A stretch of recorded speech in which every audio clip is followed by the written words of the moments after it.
the shit? Oh my gosh, it's a cat. Oh, ah, the kitty. Ah, the nice kitty. Why is there a cat here? Why is there a cat here? Alright, one for the road. See ya, kitty. Goodbye, kitty. Goodbye, kitty. Wait. The head follows.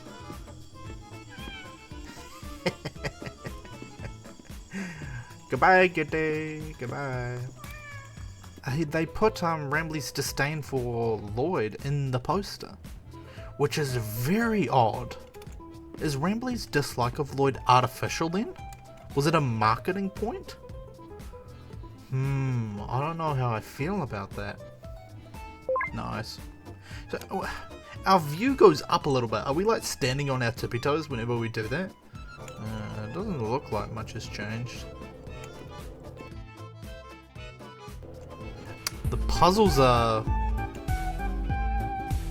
not giant fucking cinder blocks anymore.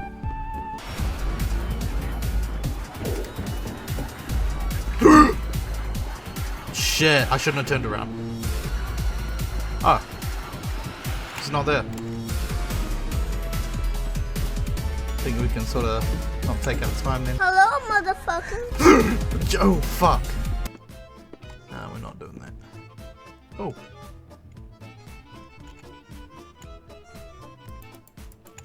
That did nothing. Absolutely nothing. Great. Oh. Ooh, this is new. This is very new.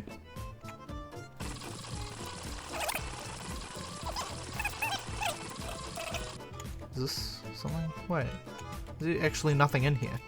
Why would they add this room and not put anything in it? Are you joking? Is this a joke? Are you kidding? 1 hour later. Why is it? No. There is something in here. I know there is something in here.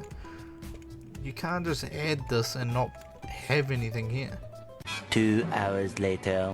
No, I am missing something. I am missing something. There's no way I'm not. 3 hours later. Can you move it along? I'm all out of time cards. Okay, fine. I concede. I guess I'll just keep going. Oh, it's another one of these little shits. I clicked up, but it didn't do anything. Oh, there's another one. Okay, are there only 3? Oh. Oh. Is it? I'm a genius. I'm a genius.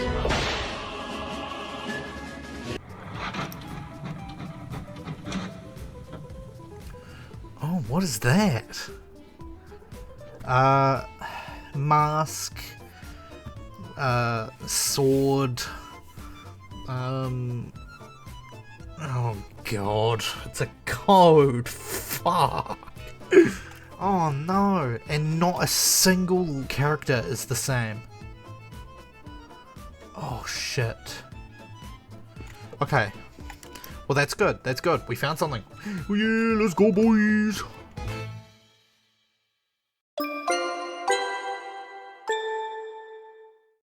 Welcome to Mindfork, and welcome back to another video on Indigo Park. My last one was only a few videos ago, but it's come a long way since then. Recently, like really recently, within the last few days recently, Indigo Park has had a update that added some new secrets to uncover. And like the internet does, by the time I had realised this was a thing, most of it had already been found and deciphered. For the uninitiated, Indigo Park is a mascot horror game that came out earlier this year. It follows Ed, our plucky urban exploring protagonist, as he journeys his way through a rundown and abandoned theme park called Indigo Park, named after the founder, Isaac Indigo. The mascot part of this mascot horror comes in the form of Molly McCaw and Lloyd Lion, at least in chapter 1. Later chapters almost guarantee we'll see Finley the Sea Serpent and or Salem the Skunk. And that's basically the gist of it. Oh wait, how could I forget the star of the show? Throughout our journey, we're guided by the park's resident AI overlord, Rambley the Raccoon. a friendly digital assistant that helps us get deeper into the park and even protects us from one of the mascots in Chapter 1, or both if you believe my theory on it. Which segues very nicely into what we're doing today. Like I previously mentioned, I've already done a theory video on Indigo Park, but with new secrets to discover, clues to unlock, and rabbit holes to fall down, I would be amiss not to take the opportunity to dive back in and see if my previous theory still holds up. Let's start off with the timeline, since it'll be easier for us, me, to work backwards. I'll briefly go through it and we'll go over what I think has changed since then. Sometime in the past, Indigo Park hoped to revolutionize the entertainment industry by creating mascots that went beyond some silly costumes. Mascots that were the actual animals they embodied. A lion, a giant, macaw, a sea serpent, and a skunk. Instead of them being animatronics or people turned into animals, I had pitched that these were animals that had been given human intelligence. After the mascots had been released to the public, I said that Rambley was primed to be released as a new mascot alongside them, but never was. My assumption was that something happened right before Rambley's release that stopped them from going through with it, though I didn't know what that thing was. Then, however many days, weeks or months later, Lloyd started behaving erratically, and he did something that put into question the safety of the guests, visitors, and even the entire staff. Whatever he did, it was threatening enough for them to program a contingency plan into the critter cuff so that if Lloyd ever went off the deep end, the cuff would drive him away. But even after this contingency plan, they decided that Lloyd was still too dangerous. Not even just for guests, but for revenue as well, since having Lloyd be the face of Indigo Park may have ended up plunging the place into bankruptcy if he ever managed to do something nefarious. And so they brought back the Rambley idea, but this time they made him into a digital assistant, since it's way safer than a literal lion. And then the big event happened. Something happened to the staff that prompted a mass exodus. And of course, once staff stopped showing up, the park couldn't run, and so guests stopped coming too. Eventually, the place just sort of stopped. Whatever happened was so quiet, in fact, that it never appeared in the newspapers. And that's the timeline. Laying it all out like this, there are definitely points that feel a little weird, but a lot of that is simply due to the fact that in this retelling, I didn't give you any evidence to support these claims. If you want the full picture, you should watch my previous theory video on it. I'll leave a link to it in the description below. But basically, while I still believe in the main structure of the timeline, there are two specific changes I want to make with all the information we've gotten from the new update. The first is a little bit of reorganizing. That the scare that got the park to implement the Lloyd contingency plan didn't happen after the mascots were released, it happened before they were released. The second is that the event that actually shut down the park, it was Finley's fault. Both of them super wild out of context, but I have evidence for both. Let's start with the first change. Part of the new update is the inclusion of an ARG. Yes sir, we have another one. To find this one, you need to go to the Indigo Park official store, link in the description, and scroll down to get to this image. Click on it and you're taken to a terminal where you can input different phrases and words. The phrases and words you can put into this terminal come from codes that are dotted around the map of the game. They just look like random gibberish though, right? Which is why you can use these two papers, also added to the game, to decipher the alphabet, to decipher these codes. I'm so grateful to Unique Geese's Discord for going through most of these, since I was extremely overwhelmed when I first locked onto this cipher. To unlock the first reference image, you go through the game, collect all the collectibles, and then interact with the 5 mini Rambley plushies scattered around in the final section, right before Oceanic Odyssey. You interact with all 5 and you'll be able to interact with a printer in a new room, which shows us that image from before. The second one, which has Molly's face on it this time, appears after you interact with the first paper. And just because I'm sure you'll try it, putting Molly and Rambley's name into the terminal does nothing. These are only here to give us hints on how to decode the cipher alphabet. The announcement trailer for the new update also has a hint in it too, when the word new is converted into the cipher. With all this, and in combination with a little bit of inference to solve incomplete phrases, we have most of the alphabet decoded and can therefore decode these 4 phrases. One of these codes turns into the phrase Lirum, which pulls up an image of an egg in an Indigo brand incubator. and off to the right we have a wireframe model of a macaw. Since the image is literally named Beginnings, we can infer that this is Molly. So point 1 for us, because we said in the last theory video that these were real animals, that they weren't people turned into animals and they weren't animatronics. Since we see an egg, it proves that these were animals the day they were born. This isn't the most interesting part about the image, however, since if you do a game theory and blast the brightness, you'll see another code in the bottom left corner. This one translates to first to release, second made. Well, my theory is exactly what it says here, that Molly was the first to be released to the public, but was the second to be created. The first? I think it was Lloyd. Now, this isn't just me being optimistic. I have a little bit of circumstantial evidence to support this claim. So it's pretty well established that Lloyd was originally the face of Indigo Park. Lloyd's limos was converted into Rambley's railroad when Rambley took over. We get further evidence of this in the newly refurbished railroad, where for a split second, the train on the screen flickers to reveal the limo for a single moment. We know that it wasn't the other way around, Rambley's railroad becoming Lloyd's limos, since the decals for Lloyd's limos are all extremely old. Much older than the railroad. But when Lloyd was the face of Indigo Park, it would only stand to reason that he would be the first mascot to be created. And I think it went well, at least for a while. First to release, second made suggests that he might have been a little defective. The only reason you would postpone it is if something had gone wrong. And I mean, this should almost go without saying, since if he truly was the first to be made, then complications are a bit of a given. But at the time, the experiment's defects probably weren't worrisome enough to try again. I mean, since we see Molly as an egg, this process should take years to make into reality, time they didn't really have. And so, instead of doing it all over again, they decided to hedge their bets and program in a failsafe, the critic-cuff contingency. Easy enough to do, especially if Lloyd was a genetically modified cub at the time. Another point to support this is that if we look at another code that comes up, this one, Yellum, that you can find right at the very start near the entrance. Putting this phrase into the terminal takes you to an image called Caged, which is honestly the darkest ARG image I've ever seen. Not in content, but like, it's genuinely so hard to see anything in this image. But regardless, this too has a hidden code in it, translating to, "We are not the same." Since it accompanies a picture of Lloyd, we can infer that it is Lloyd talking this time. But who's he talking to?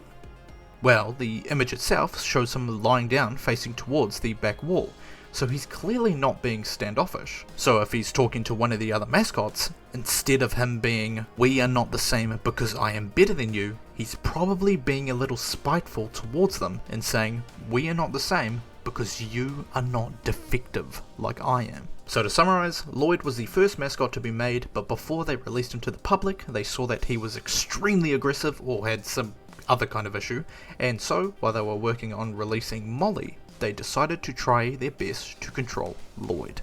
Now, let's talk about the second change. Finley caused the park to shut down. Like I said in my first theory video, Indigo Park's big incident went down very quietly. No newspaper or news outlet ever reported what had happened, and even 8 years later, nobody knew why the park had closed down. If it were something normal, like bankruptcy, I'm sure Indigo Park would have just said that.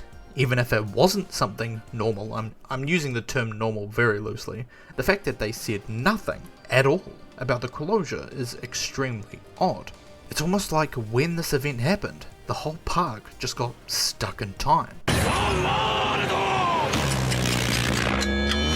So what could have happened that would result in this specific outcome? Well, we can rule out any deaths happening since, unlike Poppy Playtime, if people suddenly went missing, the whole place would have been investigated at the very least, and reports would have been made on the situation. The fact we know nothing means that nothing happened in public. That covers guests and visitors, but also includes employees. So what does that leave us with? Well, something happening to the mascots. Of course, something that didn't involve the workforce like Rambley mentions. Employees stop showing up, guests too. But again, what happened that drove the employees away? Something I thought was odd last time, but never elaborated on, was Oceanic Odyssey. Specifically, the fact that it had been closed for repairs. How did Rambley know that? Oceanic Odyssey currently closed for repairs. He wasn't aware of any other ride that had gone into disrepair, like the rooftop races for example. Oh no! This is horrible! Looks like Molly crashed into the ride again. He literally tells us that he was confined to the front until we showed up. But I was confined to the entrance for so long, I didn't realize just how much disrepair the park has fallen into. It shows that Rambley knew from the start. And if he knew from the start, that means that Oceanic Odyssey needed repairs before the park shut down. But because of the closure, the place was never repaired. But why is this an important detail? Well, why did it need repairs?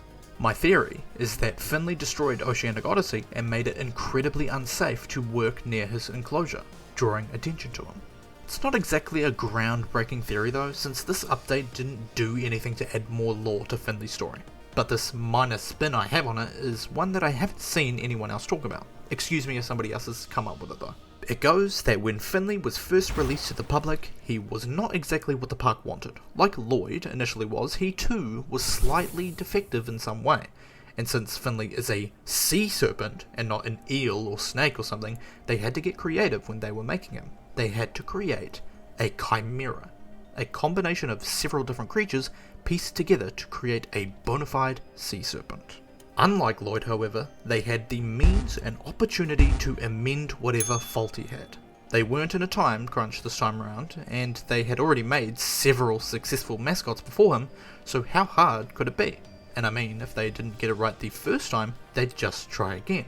They have the resources and knowledge now. And so, they replaced him.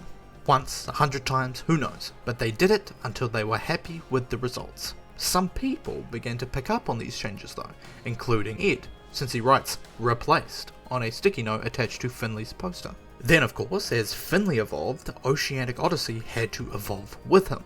The earlier iteration of the Oceanic Odyssey poster has a child with their hand on the glass. The second has a guardrail keeping people a safe distance away from it. Not to mention he's 1,000 times bigger in the second poster than the first.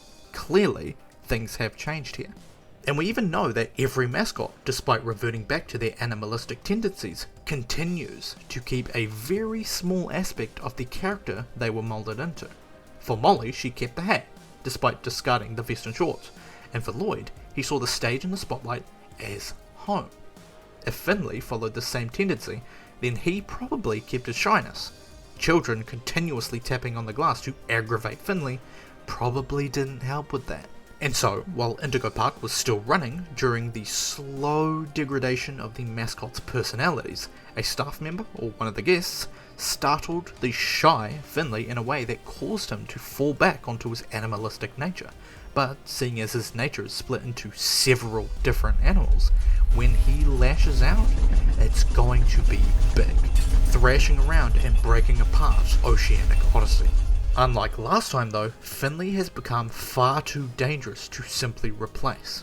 Evident on the wounds on Finley's body, he was clearly hurt, but when they realised they were extremely outmatched, all they could do was close off Oceanic Odyssey and hope for the best. But this was just the beginning of the end. As the days went by, with Finley gone and the park not being able to explain why, the only option left to them was to close down before people started to figure out what was going on here. Seems like a huge decision to make, but if it's between closing the park or going to jail for unethical experiments and crimes against animals, then there's only one decision to make. So here's the new timeline.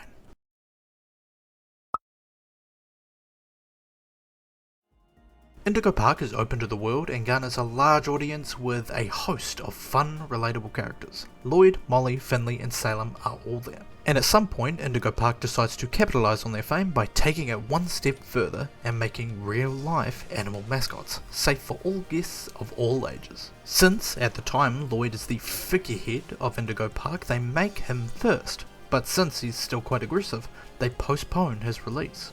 Molly's mascot comes through perfectly however, so they decide to release her first. And it's a success.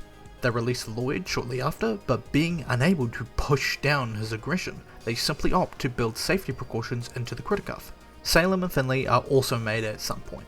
But Because Lloyd is still in danger, they're worried that having him be aggressive towards the guests, even if he can't hurt them, would be bad for their image. And so they create Rambley, a digital assistant and helper that isn't at risk of hurting people, the perfect figurehead for a fun and safe theme park.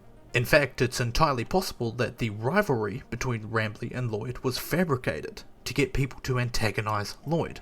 It worked in real life after all. People like Rambley, and because they do and he doesn't like Lloyd, you won't like him either. We can infer this because of the new Lloyd poster as well. It clearly shows a rivalry between the two, Rambley's side-eye and Lloyd's attempt to get him off the stage with a cane. So it wasn't something that Rambley just learned or picked up, it was something he was programmed with and marketed for. And this goes well for a while, but over time the park notices that each mascot is starting to get a little moody. They're not the fun-loving, friendly characters we've grown to know and love anymore. They've started becoming more animal-like again. And the park panics, so they decide to try something new. I can't say for certain if they did it to anyone other than Finley, but they ended up creating another Finley and replacing him to weed out those pesky animalistic tendencies. They keep going and going, making bigger and better changes until Finley is startled and lashes out. However, in making him more human, they've also accidentally made him far more dangerous. So dangerous in fact that the park can no longer subdue him. And so, the only thing they can do is shut down Oceanic Odyssey. But as the situation escalates and people start to get more suspicious of the mascots, the longer they hide Finley, the more suspicious their actions become. And finally it gets to the point where Indigo Park can only close its doors. If it's between that and having their experiments be discovered, there is only one decision. There are also some other details that I want to mention. With the game itself introducing the concept of which came first, the macaw or the lion, I find it reasonable to speculate on the order that the mascot's real version showed up. But this is a lot of conjecture, so I can't say for certain. Like I explained before, Lloyd was the first to be made, since he was the figurehead at the time and Molly was made shortly after. But here's where things get a little dicey. One could argue both sides using the logic I'm about to use. Going from a slightly defective Lloyd to a mostly perfect Molly, it would suggest that the evolution of mascots is tied into how innovative they are. On the one hand, Salem is described to be extremely intelligent, an alchemist and a tinkerer, which is something well beyond what a skunk can do, obviously, which would mean that they went well beyond just raising a docile lion or a giant macaw. On the other hand, however, Finley, a literal chimera, is most definitely a step above that. I mentioned it to prove my point a few minutes ago, but let me explain a bit more in depth. When I played the game a few months ago, a question I had but didn't necessarily elaborate on was, what is Finley? He's described as a sea serpent, but sea serpents don't exist. Lions do, macaws do, skunks do, but sea serpents? They're not real, and there's really no animal on Earth or in the ocean that even really resembles them. So my assumption is that Finley isn't one animal, he's several, a chimera. Since these were already established characters, once they rolled out Lloyd and Molly, they kinda had to make Finley, despite him not being one specific animal. So did Salem come first, or did Finley come first? My guess is that Salem came before him. Giving an animal human intelligence was at the core of what they were doing anyway, so it's not a jump to think that Salem might have been extra juiced up in that department. And so the progression of mascots is Lloyd, a slightly defective but stable mascot, then Molly, a near perfect mascot that does all the things that Molly does and the things that a macaw does, then Salem, a extremely intelligent skunk, which is just a step above giving them human intelligence, and then Finley, a chimera, a mix of several different animals. You can see the progression here. Then there's also the matter of the other two codes. I mentioned there were 4 and went over beginnings and caged, but what about the other 2? Well, these other 2 were actually pretty closely related. Both are stills from a camera located in different places within the park. The first code, an image of a familiar corridor, can be seen. Yep, the other side of the closed door when we gave Molly a haircut. But her body isn't there. In its place is a massive pool of blood where it was, then a massive trail that leads back towards the vent. Something took her body.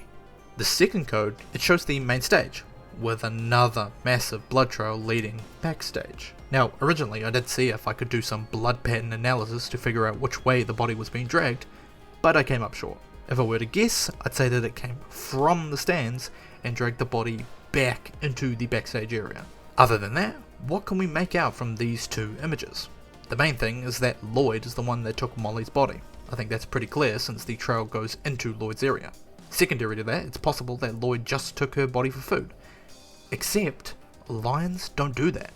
If we work under the assumption that Lloyd has defaulted back to his lion instincts, then upon seeing Molly's carcass, a normal lion would have just eaten it then and there. At the very least, a lion might move their prey a short distance to find cover, but never as far as Jetstream Junction to main stage. Which implies that Lloyd isn't really working on his base instincts. And I mean, that much should be clear anyway. No lion would turn you around before pouncing on you. So why take the body then? Well, it might be that Lloyd was trying to save her. They were still friends at some point, but since he's still just an animal, instead of being able to treat her, he could only invite her into his den, the safest place he could think of. And that's all, folks. If you liked the video, like the video, and if you didn't, let me know in the comments below, or any other opinions. I like hearing you guys' thoughts on my theories. Join me for the ride if you fancy, and I hope to see you in the next video. Thanks for watching.